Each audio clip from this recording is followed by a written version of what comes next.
Okay, an environmental chemist needs a carbonate buffer of pH 10 to study the effects of acid rain on limestone-rich soil. So we want to know how many grams of sodium carbonate must be added to 50 mils, 0.1 molar HCl to make the buffer. Ka of HCO3 minus is given. So first step is always to determine our buffer components. Well, in this case, it tells us that we're using carbonate as our base, and hydrogen then carbonate would be the conjugate acid of that weak base. So that's already chosen for us.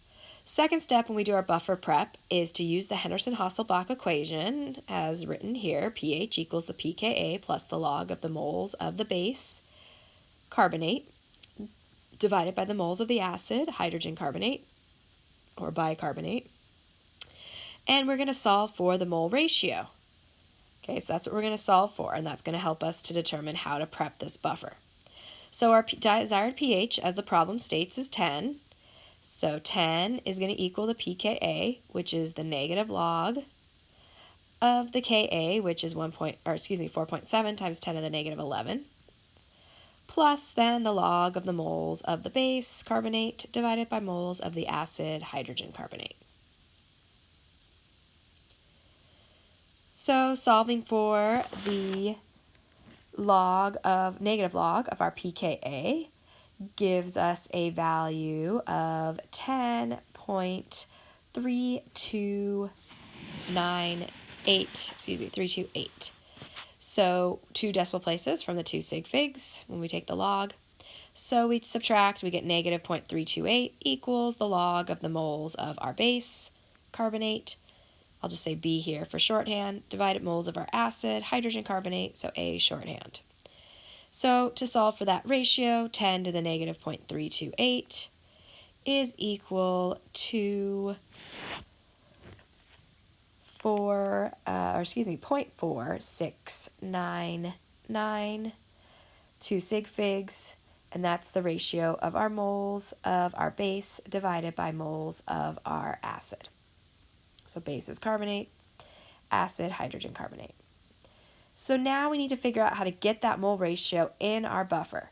In this problem, it's telling us how much HCl we're putting in to make this buffer. So 50 mils of 0.1 molar HCl. So that's what we're starting with. Okay, that's our starting amount. And we have to determine our starting amount of sodium carbonate. That's going to be our X. That's our unknown. How many grams of that sodium carbonate to mix in that buffer. All right, so I need some space here, so I did some erasing. I'm gonna rewrite the mole ratio that we just figured out because we're gonna need to use that in a few minutes. So moles of carbonate divided by our moles of hydrogen carbonate was equal to 0.4699. Okay, so here we are at step C. So step C is to determine how to get that ratio. Well, in this case, we have to do a reaction because we have carbonate, sodium carbonate, and that has to react with our HCl to make or create the acid component of the buffer. So here's our carbonate plus the H3O plus from our strong acid HCl, creating our hydrogen carbonate bicarbonate ion, and of course water. So we're going to make a mole table here. We're going to fill in the moles, initial moles, the change in moles, final moles. Mole table, we have our single arrow reaction that goes all the way to the right, so we use a mole table.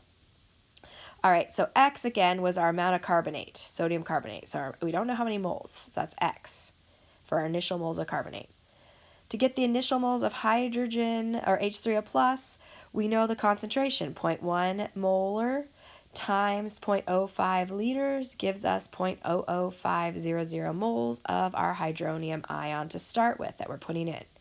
We're creating the bicarbonate, so that's 0. So we have excess carbonate, limiting reactant, H3O plus, we're creating hydrogen carbonate. So since that's the limiting reactant, all of it's used up, so we get 0 at the end. We use up that same amount of carbonate, so X minus 0.00500, and we create that much carbonate, 0.00500. So we have that at the end. So using that ratio we just found out, we can plug in our final moles, which is going to be X minus 0.05 for our carbonate and 0.005 for our hydrogen carbonate, our bicarbonate. And we could solve for X, the initial amount of carbonate that we need to put in. So x minus 0.005 divided by 0.005 equals our mole ratio of 0.4699. So we're going to do some algebra here to solve. Multiplying both sides by 0.005 gives us x minus 0.005 equals 0.00235. So again, continuing to rearrange, adding 0.005 to both sides gives us our x value. So that's the moles of carbonate that we need to mix in. It's the excess moles of carbonate. So some of it's getting used up. So in our final buffer, we have our correct ratio. So again, that's our moles of carbonate, 0.00735 moles of carbonate. We're getting that carbonate from sodium carbonate, so every 1 mole of carbonate comes from 1 mole of sodium carbonate. And then molar mass of sodium carbonate to get grams, so we multiply by 105.99 grams of sodium carbonate per mole of sodium carbonate, and that gives us our final amount that we need, which is 0.78 grams of sodium carbonate. So this is one buffer example. It's kind of like some problems we did in experiment 7 in lab.